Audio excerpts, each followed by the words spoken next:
How did you go from a Tier-3 college to landing 4 remote jobs? How do you think someone can use LinkedIn to find opportunities? How does the interview process look when you're applying to a US-based startup? I've worked in 5 US-based startup, and also I've worked with Indian founders as well. So there's a lot of difference. How do people from India apply to US-based startups? This is the main thing that everybody need to focus on. Just build a project, show your work, and then opportunity will come. Why should someone start with open source contributions, and how do they begin? So there's a lot of ways you can contribute. Join the community and you will know. The biggest difference between US startup versus an Indian startup? Working in Indian startup, they maybe misuse you. So the biggest difference is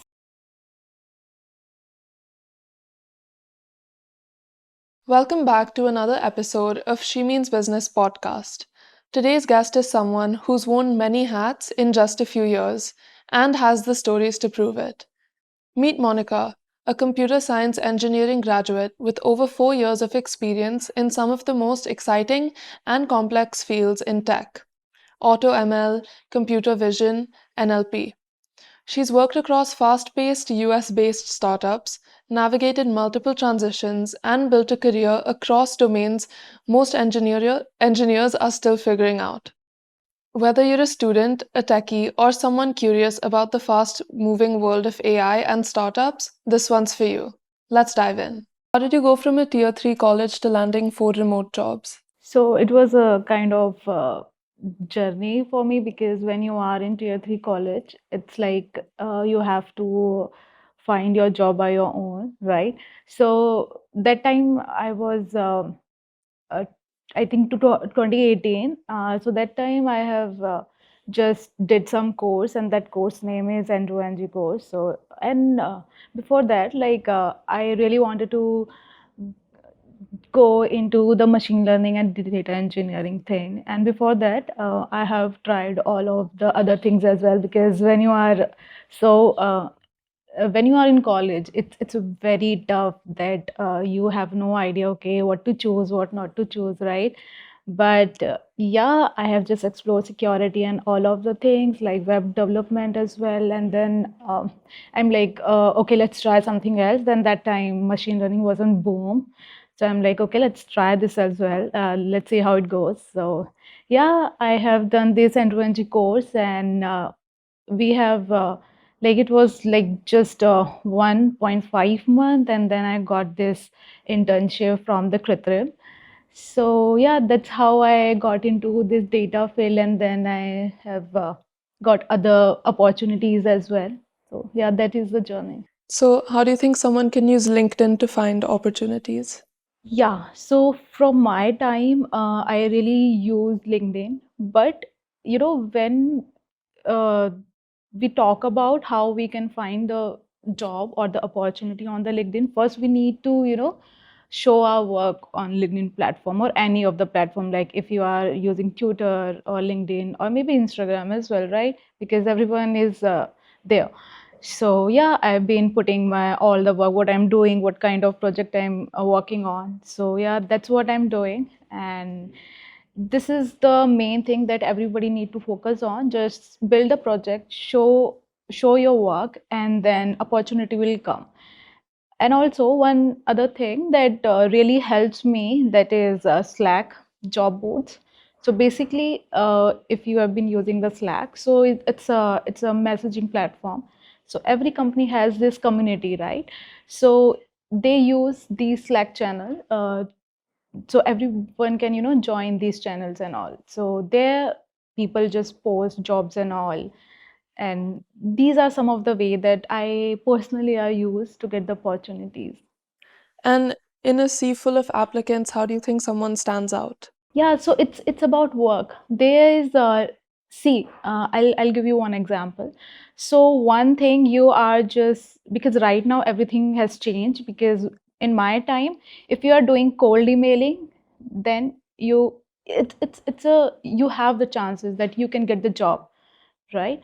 But right now everyone knows, okay, there is a term called cold emailing, and everyone is doing that thing. But we have to stand out from that as well. So to stand out, you have to, make sure what kind of impact you can do in particular company. If you are, targeting that, just list down everything.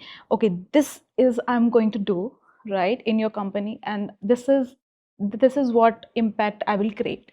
So yeah, I have my friend just suggest me this technique. Just write down everything you can, you want to do, or how much impact you want to do in your future company. Just list it down and just send this doc to your target people, that okay, this is what something that I wanted to do.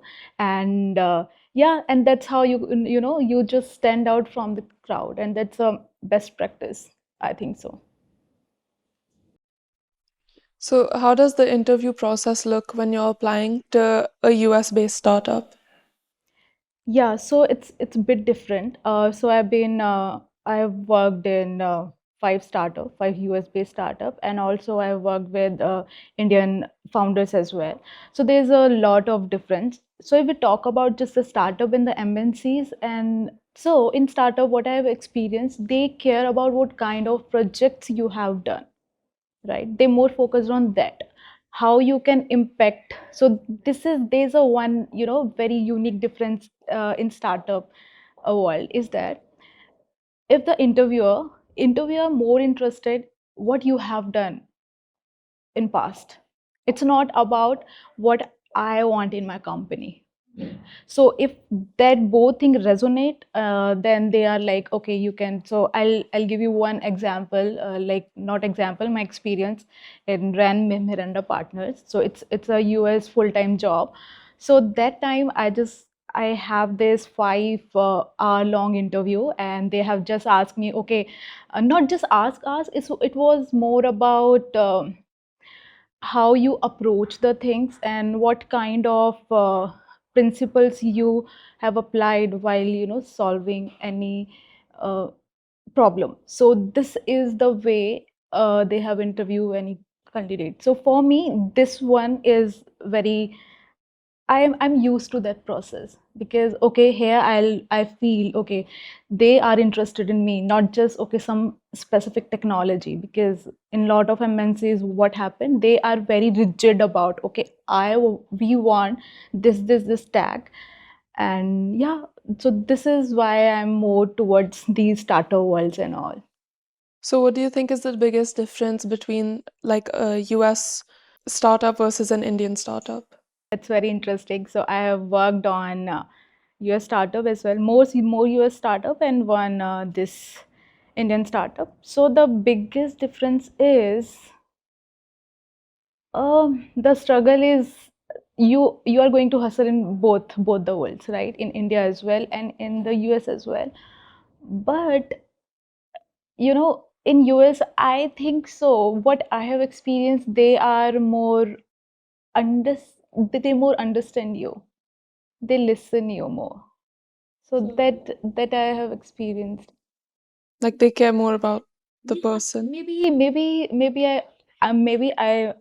I can be wrong here, but when I was working in Indian startup, they maybe misuse you, because you have to have, they see, I understand that you have to work, like almost 12 hours, and I used to work 12 hours and more than 12 hours, but you need some balance, right?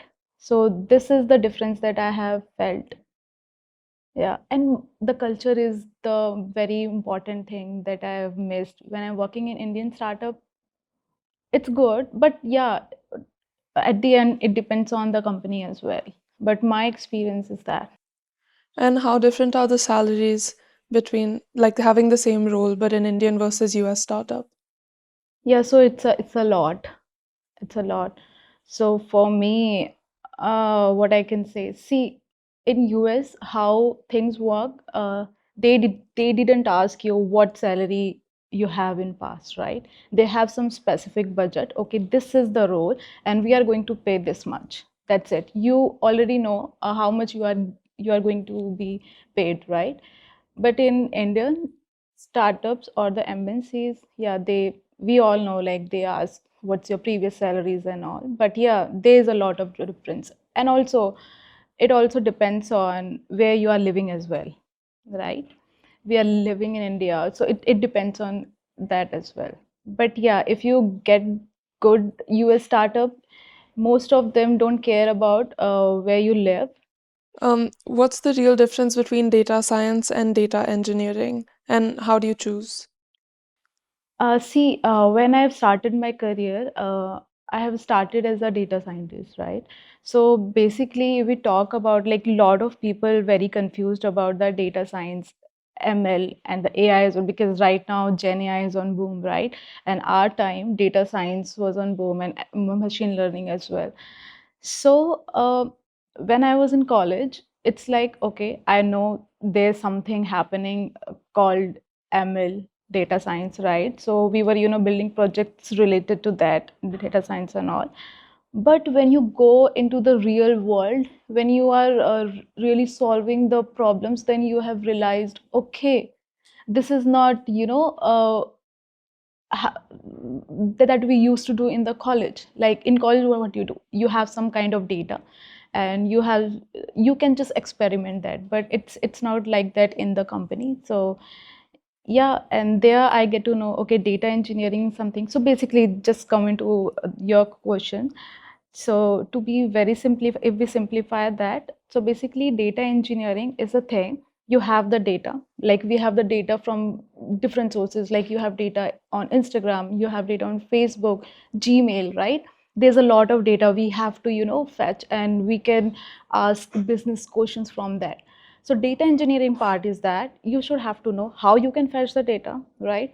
And how you can process that data, and how you can use that data into the machine learning models or the data science. So this is the whole process. Like I'm a data engineer, so my work is to uh, prepare the data so you can use the data to solve those business questions and run those ML models, or as well these Gen AI and all. So yeah, that's the difference. So data scientists deal with the machine learning. Okay. And back to the US based startup things, how do people from India apply to US based startups, like while sitting in India? Yeah, there's a very good platform. So one, my favorite is Y Combinator. So I've been there, I think 4 5 years. So there you can find, and yeah, LinkedIn. And also right now things has changed a lot, so you have to build the connections, you have to build the relationship from the people, from the companies, right? You have to show your work on these platforms. I use LinkedIn, Twitter to just show my work, and the opportunity itself comes by themselves. So yeah, you can use that. So Y Combinator, Slack, and LinkedIn, Twitter as well. It's also very good to job hunting. Yeah, social media, everything is there, because when you apply directly, it doesn't work. So, what's the experience like sitting in India and working remote for a US startup? So for me, it's really good. I mean, my first job in 2019 in Kritrim, so that was remote. So before the COVID, right? So yeah, I've been working remotely, and it's so most of the people think it's not very productive, but it's productive for me. Like you have all the equipments and everything, and while working with the US team, you have this like understanding to work on some specific thing, because I used to do these pair programming, pair coding, or pair working. So that really helps in collaboration if we talk about the collaboration. And now there's one factor here, timing, right? How one can manage the time. So when I have started, it was like, okay, you have to work in the US timing. So I have worked in US timing. So that starts from 9 to 4, right? So I have done this thing like for 2 months. And then they really liked my work, and they really trusted me. Ki, okay, this is Monica. She's working good. And now then they like, okay, you can work in your time. Like you are you can work on your time, and just so yeah, that also changed. So it's a freedom of time as well. You just have to do the tasks. So, like, is there a lot of benefits or change when, like, the company starts trusting you more? Yeah, yeah, there's a lot of thing that has changed. So when someone trusts you, that means it's very high chance that you can get into that position, that you can handle some projects, and that's very important because okay, I'm working under you for 1 year, but now that trust build because of you are doing great work, right? And when you are doing great work, because when I'm in Rand Mirinda, I've been working like for 6 months and all. I used to, then they just give me these opportunity. I can hire people.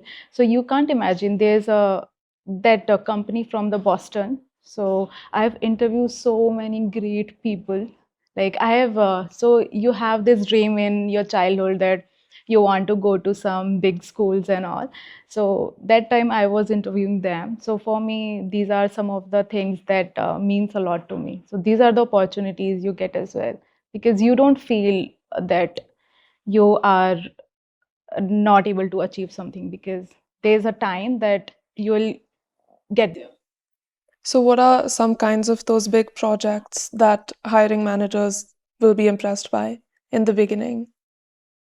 Yeah, so we hired as well people. So we are more interested in what kind of problem you have solved, like in your day-to-day life. It's not about okay, there's a some project, specific project, right? And you have just copy paste and all. So we are more focused about okay, there's a some problem you are facing or your neighborhood is facing, or maybe some problem your company is facing, right? Then you have tackled that problem, and then you have build the solution. It's not about the using the technologies and all. It's about how you can solve that, because that matters a lot us, and that is impressive. And why do you think going to meetups made such a big difference in your career? It's a So the people who are saying this is something that everyone should consider, and I think they're in their first day of college. For me, meetups are right. It's a great thing. So I've been to Rohtak, right? I did my college there. So I used to come from Rohtak to attend these meetups and then go back to Rohtak. And this is how much it's worth it, because there's a lot of people who come to these meetups and you just get to know okay, what's happening in the market, right? And also you get that confidence, okay, uh, I'm right now in the field, and if the next day any interview will come, then I will be at least bit comfortable with that. So that's how meetups are really good. So there's a lot of platform you can see what's happening in your city, what tech meetup is happening. And why should someone start with open source contributions and how do they begin? So open source is very important. Right now, there's a lot of companies. They also see okay, you are working in your company, okay, but what kind of contribution you have done to open source projects, right? Google has Kubernetes. So Kubernetes right now managed by the CNCF, right? So companies also see okay, you are a good engineer, you are a great engineer. So are you really just all about your work, your company, or are you really interested in contributing to the main tools that you are using in your work? So yeah, it's very important now. Now it comes to the part of how you can contribute to those projects. So I'm a organizer of CNCG Gurgaon, and I've been in this community around 2 years, 2 years. And so to contribute, they have a lot of mentors there. So just find something, like you are more interested in app development, or someone is more interested in the database, and he she wants to contribute to that specific area. So they have really a good project there you can just contribute. And contribution is not just about these like writing codes and all. It's about you can contribute to reviewing someone's code or writing the readme file, right? So anybody can contribute. If you are marketing, you can contribute as well, right? Just to suggest, okay, this feature I want, maybe that would also work. So there's a lot of ways you can contribute, yeah, and just join the community, and you will know how you can contribute to it, because there's a lot of people who will help you. And with networking, like how do people stay updated with relevant networking events and communities? So through LinkedIn, you can be aware, and also there's a lot of platforms. So I use for the Google meetups and all, and also local community meetups. You can go for Communal. It's a very great platform, and also CNCF. This is also very great community. So you will get to know what kind of events is happening in India or on international level, and also we have one website as well. I'm forgetting that name, but it's really good. And also Nice. This is another very popular platform where you can get to know, okay, what kind of event is going to happen, and also you can fill out CFP if you want to speak there as well. So yeah, these are some of the platform that I think so it's good to just track out, okay, what's going to happen. And what are the benefits of networking? Like, There's a lot of benefits. Like, okay, I am 26-year-old right now. When you go to these events and you go to these conferences and all, then you get to uh, know the lot of great people. Like, I have been to Hong Kong, so then I met founder of Linux, right? So it was so great, and it was very normal meeting, hi, hello, and we just talk about some things and all. But when we see, so these are some of the benefits you get to know. And I've been to KubeCon London and as well. So there I meet a person really, really intelligent, and so yeah, he's working in Apple. He's great, but I can't name it. So yeah. what's the single best piece of career advice you've ever received or would give to someone? Okay, so the one advice that I literally follow right now as well is that I got from one of my founder that I was working with. So he said to me, like, Monica, uh, you don't have to feel like, okay, you have achieved a lot or you have achieved some kind of threshold for the salaries and all. You have to always keep, learning. And also, very practical advice is that you have to connect with 10 really great people, right? In a week. So that is the one practice that I have practiced, and that really helps me, because you build the connections. You really want to learn. It's not about you are reaching out to some people because you want job or something like that. It's just you really interested in that people, because that's how you build the relationship, and that's how the opportunity will come to you. That's really interesting. Meeting 10 people a week. That sounds hard at my age, but assume that it would get easier when you get more into it. Yeah, yeah, it is. And if someone is feeling stuck, how do they start moving forward? What are things they can do? So the first thing is, we don't have to feel stuck. And if you're feeling stuck, because okay, I'll give you one example. When I uh, so there's a session happening, and I was feeling stuck because I was more into my jobs, just jobs. And uh, so but that time I realized, okay, if I don't have job right now, then who I am, right? There's no answer to that question. So that's how I realized, okay, you have to build your own thing. So from that day, I have working on my own thing, like public speaking. I'm really find peace there, and also writing blogs, meeting people, and working on my own projects with my friends and all. We are trying to build something. Okay, this is not working. Let's do, because that's beyond your job, right? So now I don't have fear that, okay, like, if I will not have a job in future, but I have something to work on. I have built my name in some particular thing or in some ways. So I never feel stuck in that way because you have to change your mindset. How do you maintain a healthy work life balance with working remote? Oh God, that's tough, sometimes because I also have meeting around 10:30. But okay, for this question, my schedule is not so great, but I'm trying. I do meditation when I feel so. So yeah, this is, and I'm not very active, but yeah, sometimes I try to, just move little bit so I can just focus on my work and as well.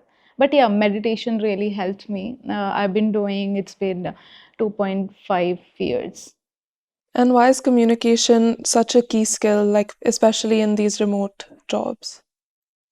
So it's not, yeah. So when you are working in startup, then they, because you are working remotely, right? So you should have the clarity of mind. I'm not talking about how good your English is or how good you are very well in English and all of like other languages, but it's more about how clear you are on your thoughts, right? So this is very important. So I also have gained this skill slowly, but yeah, the clarity of thoughts is very important when you are working in startups because you're working remotely, and if you're not able to take thing, like if you're not able to just tell other people or tell the story, right? Because like everything is story. If you're working on some task, then you are telling the story, okay, this is what I'm going to do. So you should have that clarity in mind, and their communication skill really helps. So, how can someone avoid burnout when they work in such high pressure tech roles? So to control the burnout, I'm so sorry, but I just spend my time with my family and my little brother to, yeah, so that's how most of the time, because I live with my family. So yeah, they really helps me to, just distract my mind from the work, and I really enjoy spending time with them. Is growing up in a smaller town an advantage or a disadvantage to you? Okay, so for me, it is advantage. How? Because there's a lot of things you feel when you are little. Okay, I'm not getting a chance to go to a big school or maybe in big cities and all. But what happened when you're upbringing with the small, like in small town or with not so good school, you are more connected to the people, right? You are more care about the people, what I feel. Because right now I meet so many big people, and I also know the pain, and I, because I feel that journey, because I know the whole journey, how other people also feel that what's the real problem. So for me, when I was little, I thought, okay, I'm missing out of something, but now I'm like, oh, I'm so, lucky that I've been there. And because everyone has their own journey, and I really love my journey because you can inspire people. Okay, if I can do, anyone can do. Because in my family, I'm the only woman who has done engineering and doing great. Yeah. And if everything else fails, what should someone do to keep going? Yeah, so I failed a lot. When I'm in school, I never speak. I've never participated in speaking and all because I have that stage fear, and I've never speak in college as well. I'm like, oh, this is not something that I'm going to do. But after the college or after when I lost my first job, I'm like, okay, I need to do something. I need to just, step out of that fear. So yeah, then I'm like, then I have, I spoke to a lot of events, lot of big conferences. So till now I have done 40 plus speaking sessions and all. So it's been so great for me. That's great.